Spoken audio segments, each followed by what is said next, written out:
Bismillahirrahmanirrahim. Assalamualaikum warahmatullahi wabarakatuh. Innal hamdalillah nahmaduhu wa nasta'inuhu wa nastaghfiruh wa nastahdihi wa natubu ilaihi wa na'udzu billahi min syururi anfusina wa min sayyiati a'malina. May yahdihillahu fala mudilla lahu wa may yudlilhu fala hadiya lahu. Allahumma shalli ala sayidina Muhammad wa ala ali sayidina Muhammad. Puji dan syukur hanya milik Allah Subhanahu wa ta'ala Rabbul Alamin. Semoga Allah senantiasa memberikan kepada kita kesehatan, ketenangan, dan kekuatan dalam menjalani ujian-ujian dalam kehidupan ini. Salawat dan salam selalu tercurahkan kepada junjungan kita baginda Rasulullah sallallahu alaihi wasallam. Semoga kita semua kelak bisa mendapatkan syafaat daripada Rasulullah sallallahu alaihi wasallam. Sahabat yang dimuliakan Allah Subhanahu wa taala, kita lanjutkan kembali tadabbur surah Yusuf ya, di episode yang ke-11 ini. Allah Subhanahu wa taala berfirman dalam surah yang ke-69 sampai dengan 75 ya. Saya akan bacakan terjemahannya saja. Dan tak kala mereka masuk ke tempat Yusuf, Yusuf membawa saudaranya Bunyamin ke tempatnya. Yusuf berkata, "Aku ini adalah saudaramu, maka janganlah kamu berduka cita terhadap apa yang telah mereka kerjakan." Maka tak kala telah disiapkan untuk mereka bahan makanan, mereka Yusuf memasukkan piala ke tempat minum, piala tempat minum atau tempat minum ke dalam karung saudaranya. Kemudian berteriaklah salah seorang yang menyerukan, "Hai kafilah, kalian adalah pencuri." Saudara-saudara Yusuf menjawab sambil menghadap kepada penyeru-penyeru itu, "Barang apakah yang hilang dari kalian?"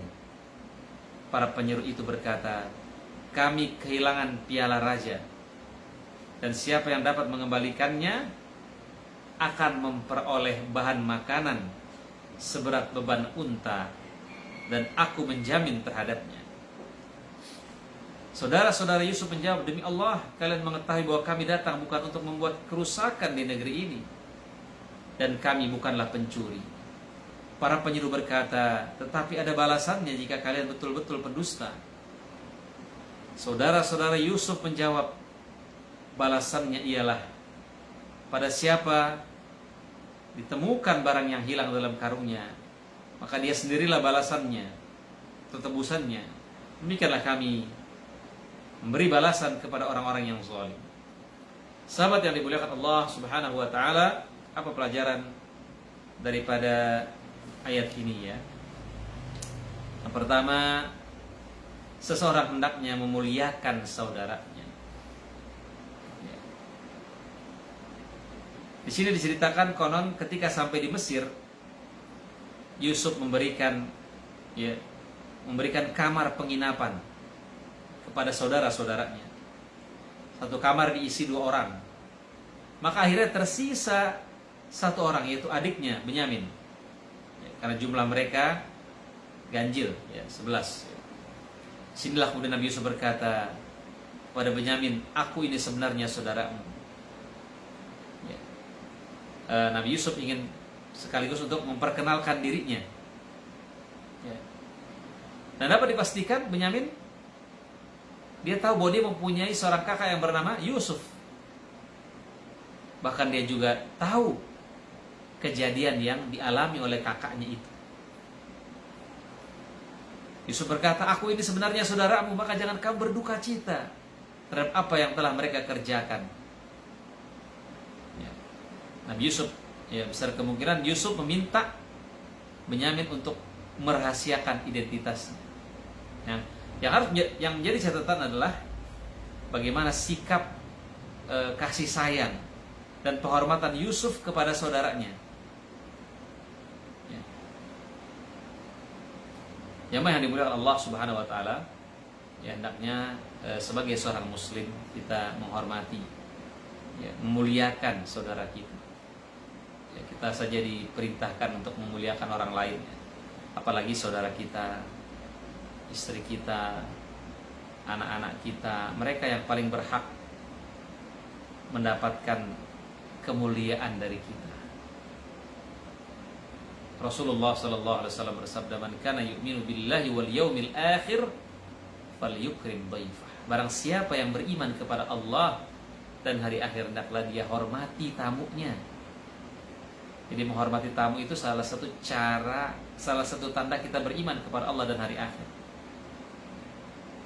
Dan salah satu cara menghormati tamu adalah dengan menyegerakan memberikan jamuan.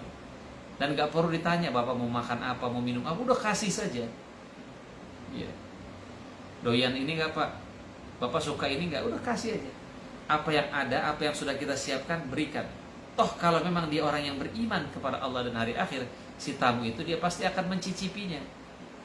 Walaupun mungkin tidak sesuai dengan seleranya, dia tidak menghinanya.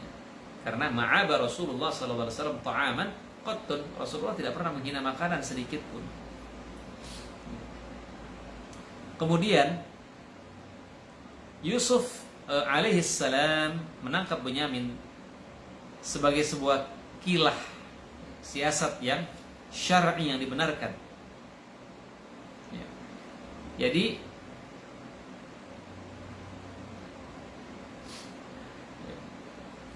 Nabi Yusuf tidak bermaksud menghukumnya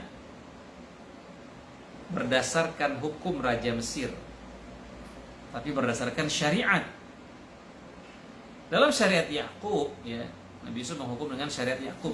Dalam syariat Yakub, hukuman pencuri adalah si pencuri dijadikan sebagai budak, ya, bagi orang yang kecurian. Nah, itulah yang diinginkan Yusuf. Ya. Nah, ketika mereka telah disiapkan untuk mereka bahan makanan, Yusuf memasukkan tempat minum raja di dalam karung saudaranya. Kemudian berteriaklah, ya, seorang yang menyerukan, "Hai kafilah, kalian adalah para pencuri." Ya. Saudara-saudara Yusuf menjawab sambil menghadap kepada mereka, kepada penyeru-penyeru itu, "Barang apakah yang hilang dari kalian?" Mereka menjawab, "Kami kehilangan piala raja." Nah, jadi bagaimana supaya saudara-saudara Yusuf ini bisa kerja, ya, artinya dia bisa bertemu agak lama dengan saudara-saudaranya, maka dia buat siasat yang syar'i seperti itu. Kemudian di sini kan dilakukan sayembara, ya.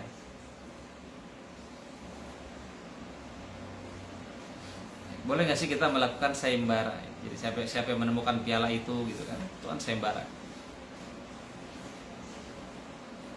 Maka, ya, sini dikatakan kan?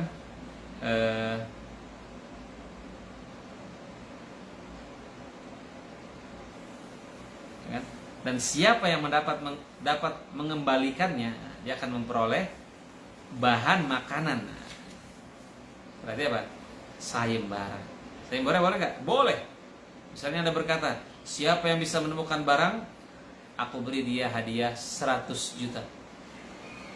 Ini sayembara. Boleh. Ini adalah sayembara. Anda menetapkan hadiah berupa sejumlah harta bagi orang yang bisa melakukan sesuatu untukmu. Siapa yang bisa menemukan anak saya, siapa yang bisa menemukan ibu saya misalnya, saya akan kasih hadiah 1 juta, 2 juta. Di sayembara dibolehkan dalam Islam, namanya ju'alah. Ya.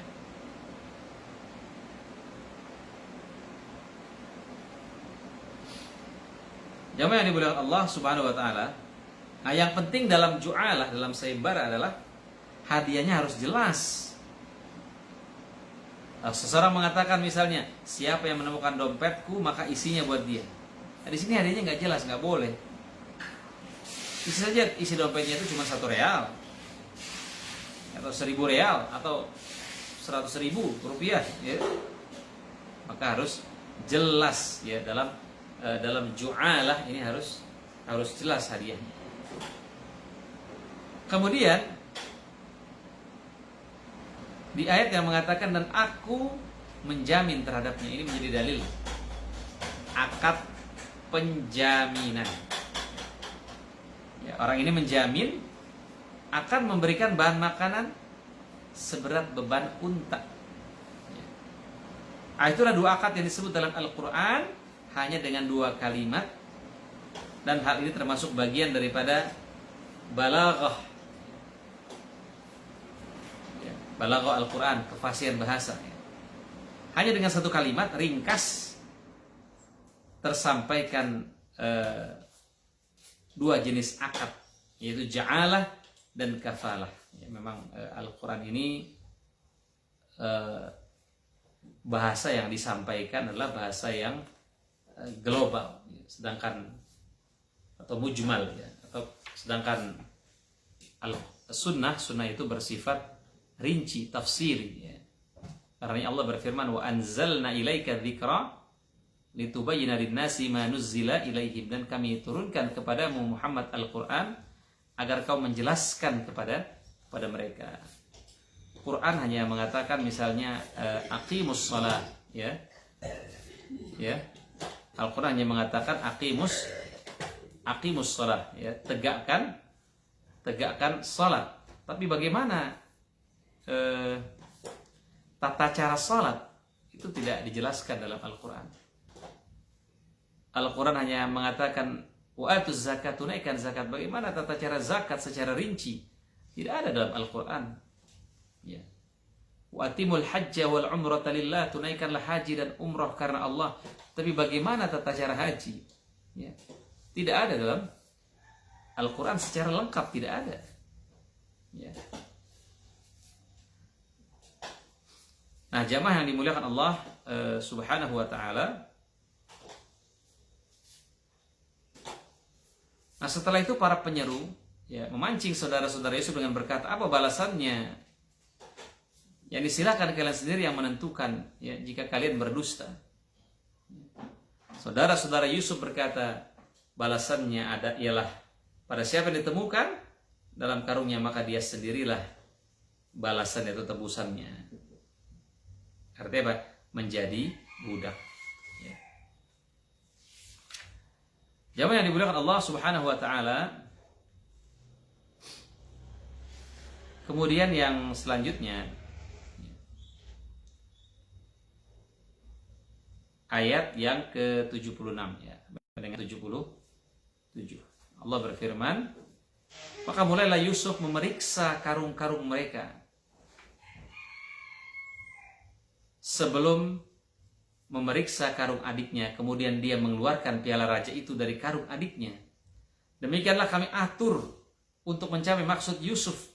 Tiadalah patut Yusuf menghukum adiknya menurut undang-undang raja, kecuali jika Allah menghendakinya. Kami tinggikan derajat orang-orang yang kami kehendaki, dan di atas tiap-tiap orang yang berpengetahuan itu ada yang maha mengetahui. Mereka berkata, jika dia Bunyamin mencuri, maka pernah mencuri pula saudara sebelumnya. Maka Yusuf menyembunyikan kejengkelan itu pada dirinya dan tidak menempatkan kepada mereka. Dia berkata, kalian lebih buruk. Ya. Lebih buruk kedudukan kalian, sifat-sifat kalian, dan Allah Maha mengetahui apa yang kalian terangkan itu. Apa pelajarannya? Pelajarannya adalah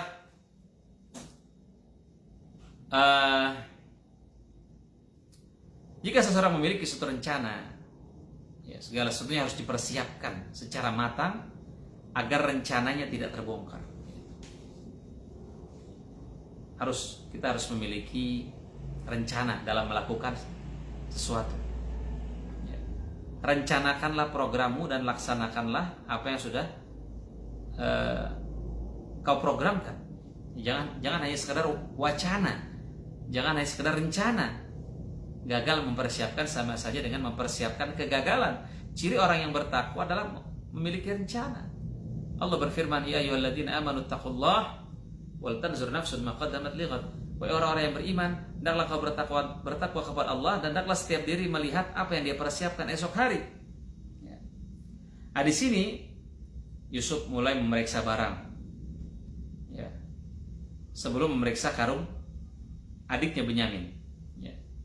Karena kalau karung adiknya dulu yang dia periksa dan piala itu ditemukan, maka skenario awal sudah tercium bahwa memang sengaja Yusuf memasukkan piala itu ke karung itu tersebut.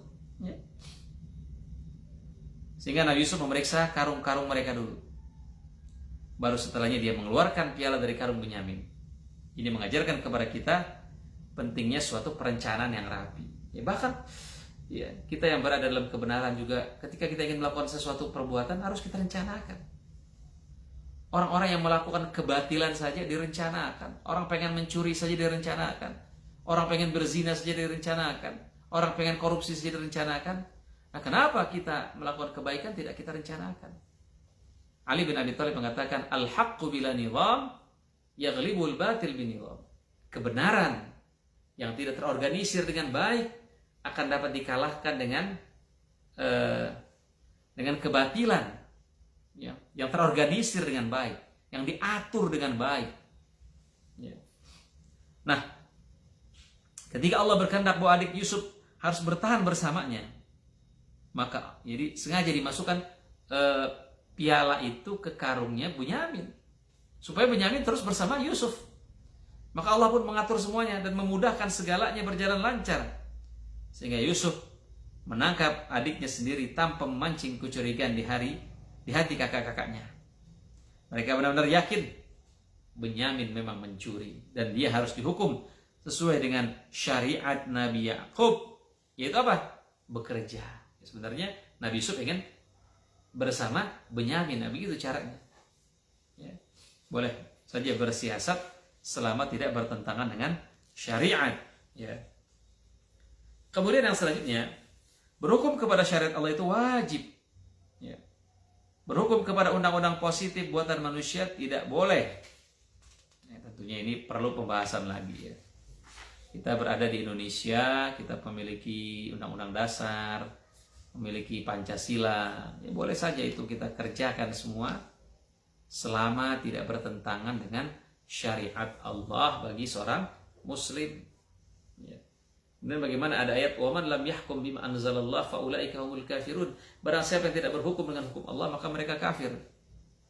Lalu apakah dengan ayat ini pemerintah menjadi kafir?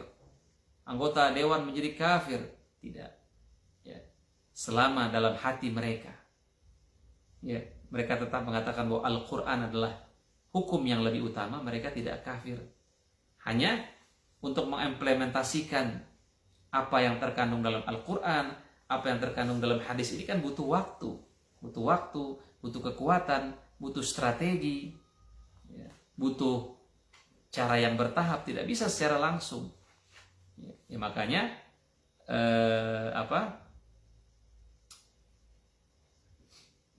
tidak, ayat ini harus kita maknai hati-hati. Kalau tidak nanti semua orang kita hukum kafir. Ketika orang tidak berhukum dengan hukum Allah kafir. Ya. Ingat apa kata Rasul, man qala li akhihi kafir fahuwa kafir. Barang siapa yang mengatakan saudaranya kafir, maka dialah yang kafir. Maka tidak boleh kita gampang-gampang mengkafirkan orang lain, nggak boleh. Itu namanya takfiri. Ya, mudah mengkafirkan orang lain.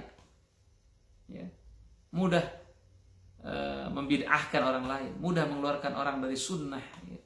Apa kata Imam Ahmad, ikhrajun nas minas sunnati syadid. Mengeluarkan seseorang dari sunnah itu syadid. Ya. Nah, sahabat yang dimuliakan Allah Subhanahu wa ta'ala, ya, Indonesia bukan negara Islam. Indonesia adalah negara dengan berpenduduk mayoritas Islam. Walaupun kita memang tidak bisa menjalankan syariat Islam secara utuh, ya. Tapi masih banyak syariat-syariat Islam yang bisa berlaku di Indonesia seperti undang-undang pernikahan, undang-undang waris, undang-undang perbankan, ya. Itu satu kesyukuran, ya. Insyaallah semuanya itu bertahap. Kita yakin bahwa hukum Allah adalah hukum yang paling baik, hukum yang paling mulia. Ya, namun dalam penerapannya di sebuah negara perlu strategi, perlu kekuatan, perlu aturan. Nah, itu. Terkadang sebuah undang-undang syariat, syariat tidak harus berbunyi undang-undang syariat. Ya, bisa jadi undang-undangnya itu bernuansa Indonesia, ya. Tetapi di dalamnya ada nilai-nilai Islam, tidak apa-apa. Ya. Seperti di Turki, ya. Turki itu pernah ada sebuah billboard yang menampilkan seorang perempuan yang berpakaian tidak baik. Akhirnya billboard itu diturunkan dengan alasan apa? Mengganggu konsentrasi para pengguna kendaraan. Nah, pakainya begitu. Tetapi kan apa? Tujuannya masuk. Apa? Tujuannya masuk, yaitu menghindarkan orang dari melihat apa-apa yang dilarang oleh Allah Subhanahu wa taala. Ya. Nah, jadi sahabat yang dimuliakan Allah Subhanahu wa taala, ya. Mungkin itu dulu yang bisa saya sampaikan. Kurang lebihnya mohon maaf. Yang benar dari Allah, yang salah dari diri saya sendiri. Kita tutup dengan doa kafaratul majlis. Subhanaka Allahumma bihamdika asyhadu an la ilaha illa anta astaghfiruka wa atubu ilaik. Assalamualaikum warahmatullahi wabarakatuh.